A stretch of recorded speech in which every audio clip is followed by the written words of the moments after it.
The dog ate my homework. So her mom had to help her type it on the word processor. But the story that she wrote was about, and I told her, I said, make it political, you know, and I gave her some things. She wrote a story about some mayor who was all excited because he came out of a meeting and the new tax law got voted in. And he was all excited. But then she noticed that her parents were kind of depressed, and she heard her mom crying one night because they figured out with all the taxes they were going to lose their house. And she decided she wanted to do something. And this kid in the story is 12 years old, so it's like she's putting herself into the story. And how she got other kids to help, and they did something, and they got a new person. Well, they volunteered to work on a campaign, and that guy got voted out, and a new mayor got elected who got the law rescinded somehow. She did that in one page on a typed paper that got eaten up by a dog. But that's a success, you know. Start young. And I also, if you have grandkids, pull out the Constitution. Start, you know, there's storybook things. What's her name? Liz Cheney, thank you. Wrote a book on, is it on the Constitution? I know she's done a bunch of historical stuff. One's on the Constitution, one's on the famous women that built the country. Right. But there's part of your sphere. Oh, I forgot to tell you this. There's two spheres that we all have. We all have a sphere of concern, okay? Are you worried about the oil coming up on the shores of Florida and Louisiana? Of course we are. And the people that died. Are we worried about what's going on in Iraq and Israel and all these countries? Are we worried about the southern border? You know, these are all things. How much can we really, really do? I mean, it's you know.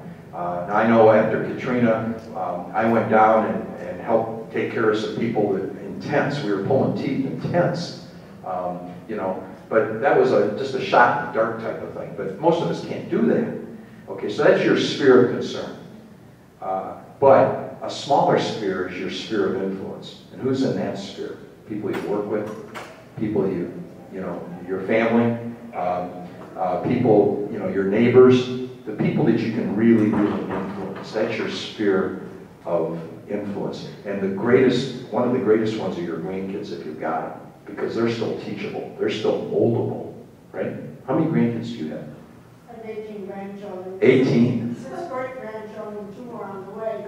I send my grandchildren, the teenagers and the young adults, the booklet with the Constitution, especially for the birthday cards.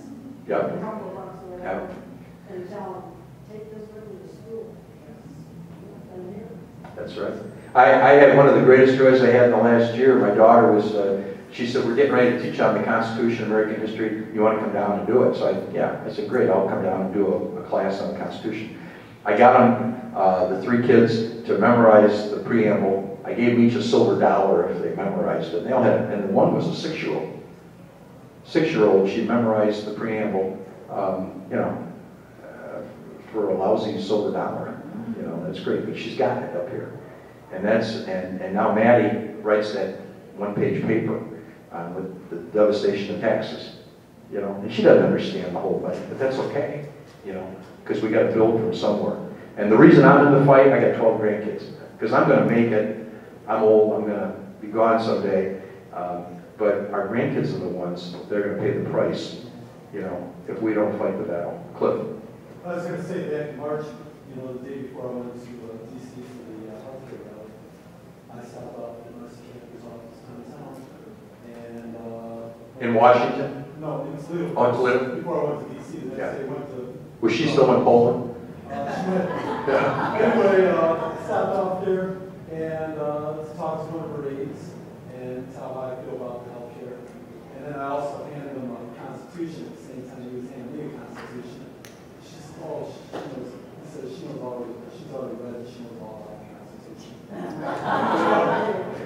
So I just left it there on the table. You know, Understand. I don't think she read it just like I read the Constitution.